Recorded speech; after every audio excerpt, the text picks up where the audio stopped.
Oh, I can't hear you. Yeah, I muted my own self because I Yes. was like, I was like, Brittany, be quiet, listen to Africa. But no, that is something that really made me interested in your work, because three things that popped out about our work that aligns is that we are both sober and we are open about it.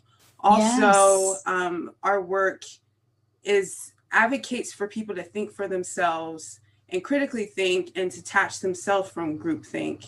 And also, we really like Jordan Peterson. So these are things I want to get into. Yes. I want to get into. But since you brought the sobriety, I'm going to jump to this question. And you talked about it.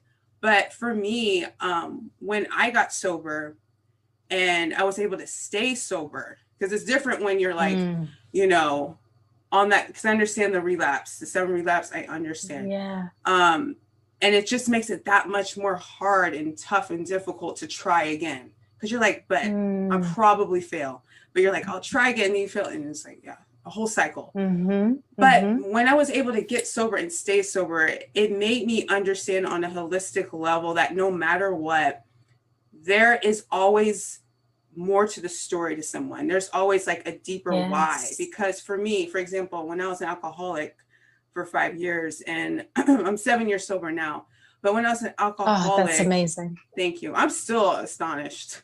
I'm still like, wow, that is real. But that was often the story that people saw. Like, they see an alcoholic, they're like, oh, Brittany's an addict and that's it. And they would completely eliminate the human element from me. So now when I encounter people I disagree with online or in person, I'm more apt to internally ask, like, why do they think this way? Like, why do they feel this way? Because it is the mental work, but it's also the heart work, the emotional work I did on myself to get sober, to understand there was a big reason why I drank. It wasn't just because I like to take the alcohol. Like, there was a reason what I was trying to numb. And then that might be a reason inside that person on why they're attacking me, so to speak, or why they have such a visceral reaction to what I'm saying. It might not even be what I'm saying. Like, maybe it's something deeper with them. So my question for you is, how has, and I know you talked about it, but like specifically, how has your sobriety changed the way you treat humanity, like your outlook on people? Such a good question. And I also have to just say thank you for sharing what you did, because it feels so validating is the word that comes to mind. And it's a word that I don't use often, but in this context, I think it's really useful, because when you meet another sober person who is able to share with you the fact that it wasn't just about making a decision and then it was done and then it stuck. No, it's a grueling process of introspection, of making decisions that you really don't want to make. It's not as profound as it sounds, right? The actual process to maintaining sobriety. So to hear you say that back, and to hear just 7 years, it's just, it's so delicious to the soul to hear. So thank you very much. And to your question, just a beautiful question. I would say, Brittany, that, and I'd love to know what you think about this. I think my sobriety really is the foundation for everything in the way that I perceive the world. And I would say the biggest pillar of that kind of holds everything together is that human beings are capable of change. And I know it sounds so simple, but it seems to be something that has been kind of violently removed from society in such a bizarre way, when all you have to do as an individual is to look at your own life experience. You're not the same person you were a year ago, even if you wanted to be. You're not the same person you were 5 years ago. I mean, when you have real life conversations with people like this, then it sounds so obvious. But in the digital world, which is where we spend most of our time now, it's almost as if it's, there's something really taboo and scandalous about saying people are capable of change. So for me, my own sobriety is really that tangible evidence that allows me to know that actually we are capable of change, and we need to remind people of that. Because of the kind of person I used to be when I was drinking, I could manipulate, I could cheat, I would just lie, so many things that I just wouldn't choose to do now. So I use all of that as evidence. I'm not ashamed of it. I've taken responsibility and accountability, made amends where necessary, accepted the fact that people don't have to forgive me. Just because I am who I am today doesn't mean they have to forgive me. There's all of these things I've made peace with. And I use that as very valuable information when I encounter people that maybe trigger some things within me, or people that have done wrong and are being, penalized for a mistake that they did years ago or even last month. So I would say my sobriety really is that foundation that allows me to not only humanize myself, but other people. 100%. I literally said this too, and I know you know Kimi Katiti. Yes. Yeah. When we had a conversation, I said that. I said it might sound naive to say because I was able to change my life that I bring that over and that transfers to how I see society and how I believe people can really change. Because I honestly thought I would die an alcoholic. Like I did not ever think I was going to get sober. And for me, it was, a mental game, of course. But I do think a lot of it has to do with my faith in God. I know a lot of people take their own avenues, but for me, it was me making a logical decision that I was going to change my life and give my life to Christ. And I was in church, and I was hungover in church. My friend actually dragged me to a Sunday service. I had just partied the night before. I was still a little drunk. I was hungover. I was throwing up that morning. I'm talking way too much about this moment, but whatever.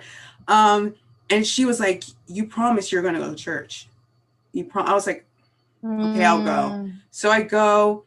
And when I say that, no, this is good. This is good. Yeah. The sermon was completely tailor-made for the situation that I was dealing with. And I made a logical conclusion, not an emotional, like, God, I'm so sorry. No, it was, I don't want to die. I don't want to die like this. And from that day, from February 16th, 2014 was that day I have not drank. And it was a mental shift. It was a transformation of my mind. I mean, it's even in the Bible, transform your mind. That's when you can change, but you have to make the choice. So that is why I'm a proponent for people to think for themselves, because if you can think for yourself, you can make your own decisions and you won't be relying on groups to make those conclusions for you.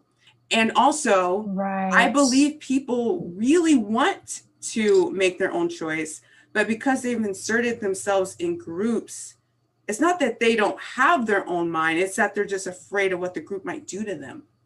They're afraid because they know they participated in it. And they're like, but I don't want this smoke. Like, I don't want this. So everything you said is exactly why I champion people. I'm not saying think like me. I don't want you to think like me, because you're not me, you're you. And that's a powerful thing. I just want people to know how powerful their mind is. But you have to choose to want to go on that journey to find that power. It's only you. That's the only person stopping you from that. So I share that. But can we fall back before we got into this work? Can we talk about the moments where we did follow the herd? Like when we were a part of groupthink? Because like I said, I know that we're advocates about it because we know that how damaging it can be to follow the herd and not even understand why you're following people and why you're believing what they believe. Can you talk about your aha moment when you had this mental revelation that exposed that your thoughts weren't exactly your thoughts? Yes. And you know what? I think this part is really, really fucking important, because it can be so easy. And I get messages like this all the time. And I'm sure you get comments like this and messages like this, where people sort of, without even realizing, they have put you on some kind of pedestal because they are assuming you've just always been this confident and you've always been comfortable just speaking in this way. But But what people don't see, which is something that I like to remind people of, is that none of this is overnight. And I can speak specifically for myself. None of this is overnight. Some people listening, and most people might know me from an open letter that I wrote in January of this year, January 2021, which was titled "Why I'm Leaving the Cult of Wokeness." It's a letter that it was an open letter, me declaring that I'm not playing the game anymore, which is what I call it, the game. And I'll get into the specifics. But it was 2 years in the works, this letter. And for that 2 years, from 2019, I'd say late 2018, I just didn't have the language for it. It was just a very internal experience of thinking something is very wrong. I don't know what this something is. I don't have the words for it, but something is not quite right.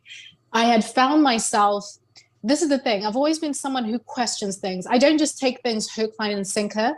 Whether that questioning is happening explicitly, like me saying, actually, I don't understand, or happening internally, it's always been there.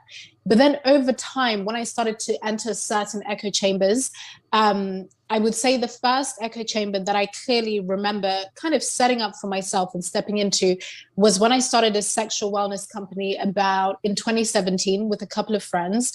And I had never identified as a feminist in any kind of way. But the truth of the matter is, especially if you are a woman, when you create something to do with sexual wellness, sexual liberation, it's going to be tied to feminism in some kind of way.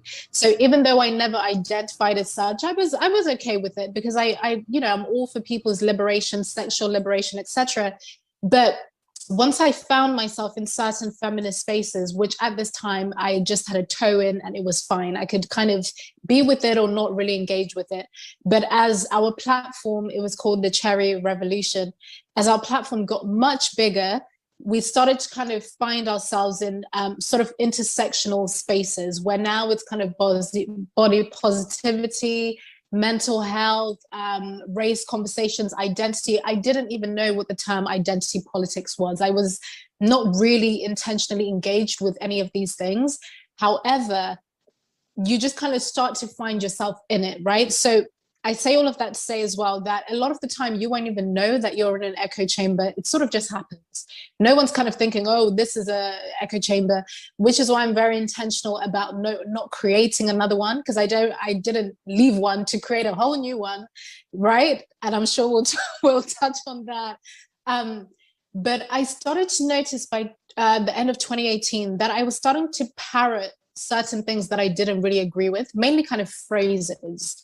Whether it's things like men are trash, for example, that's never something that I said out loud, but it was just something that was in my realm of consciousness. And I didn't really question it because once you actually talk to someone, they will tell you, no, we don't mean every single person. We just mean the system. They break it down for you. And in a way, you just accept it as the norm because you kind of know what it means, right? And I think it sort of starts like that, where you just adopt certain phrases. Someone maybe gives you a bit of an explanation of, oh, this is what it actually means, but we just say this because, and then it's sort of just, and then that just becomes the thing. So by end of 2018, I would find myself having discussions with people and I would want to sort of push back because I've always had a curious mind, or to just say, actually, no, I don't understand that. If we're having a conversation about gender, for example, all things that I've always been very open to, I want to know more, I want to learn more. But I would start to find myself thinking, actually, what you've just said is contradictory because, or it doesn't make sense because of this, or, why do we say, for example, the brain is not developed until the age of 25, but in this context, we're saying that someone who's 4 years old can make this kind of decision, just things like that, which to me are just very normal questions. I would find myself kind of censoring. And in my mind, it was fine because maybe it's inappropriate, right? Maybe it's just something I should keep to myself.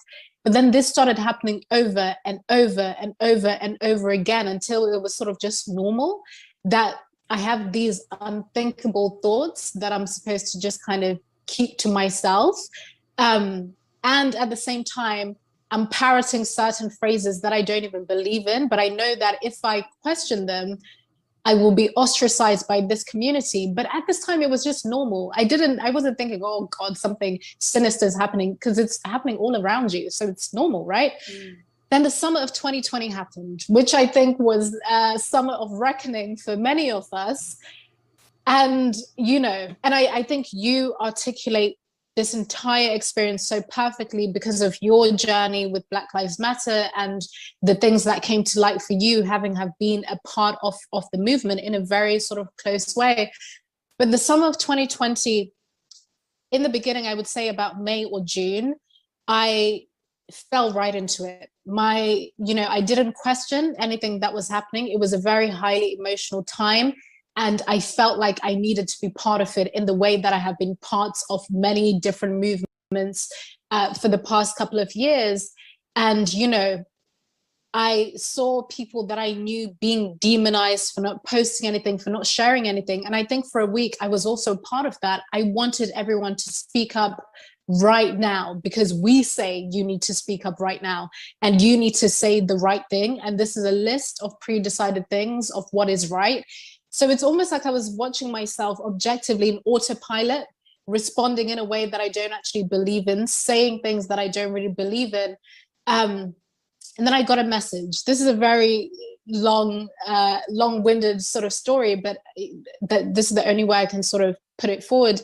And then I got a message from this man. And he didn't even say anything that was wildly inappropriate or anything. He just asked me a question. He was just asking if I think this is the best way to reach people. He understands that there are a lot of things happening right now.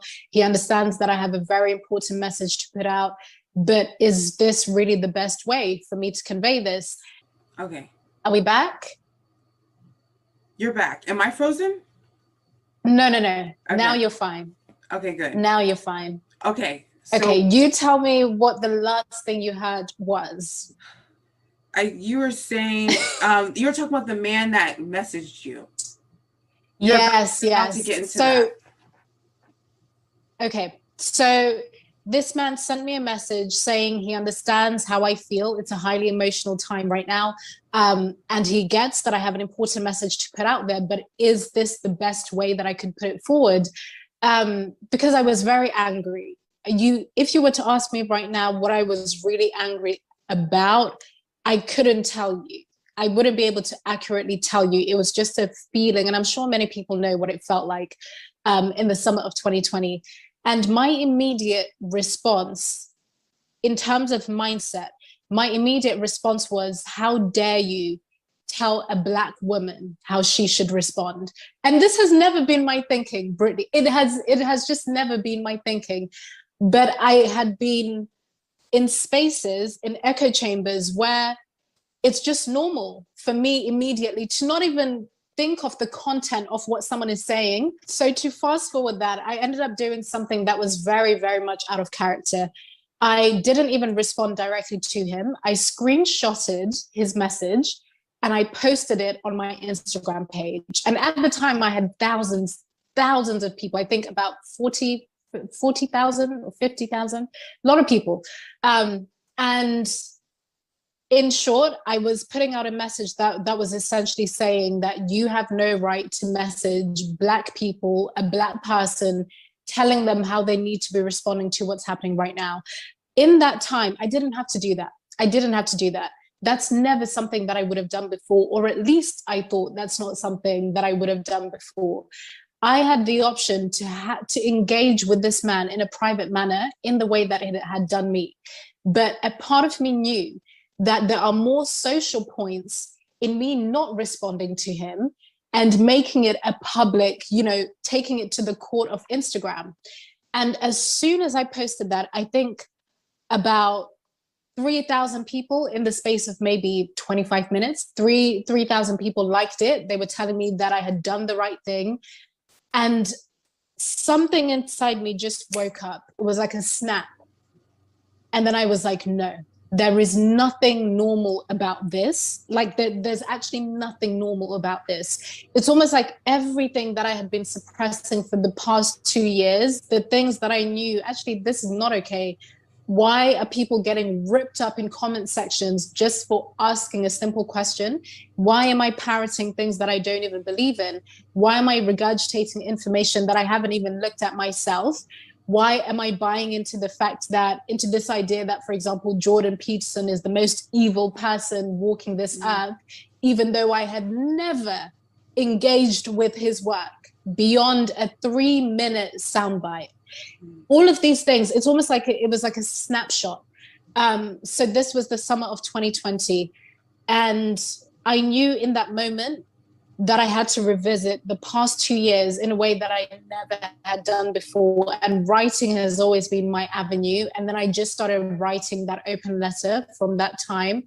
And it was also very interesting because for the past 5 years, I have been working with people when it comes to self-censorship, when it comes to self-sabotage, but in different contexts, right? It had always been about the individual. And I was thinking to myself, I'm someone that has a responsibility to support people with certain things. And I'm responding in this way. And I'm seeing some of my own colleagues, people who are very highly regarded in their fields, participating in this. At the time, I wasn't using language like cancel culture in the way that it's used now. But that's exactly what it was. So it was, you know, it's as if everything was kind of turned around for me in that summer of 2020. So that was what I would say the defining moment was. But then once you're awake to one thing, you kind of start seeing it in every other area. And that's what it has been like since then. But yes, that's the very long answer to your question.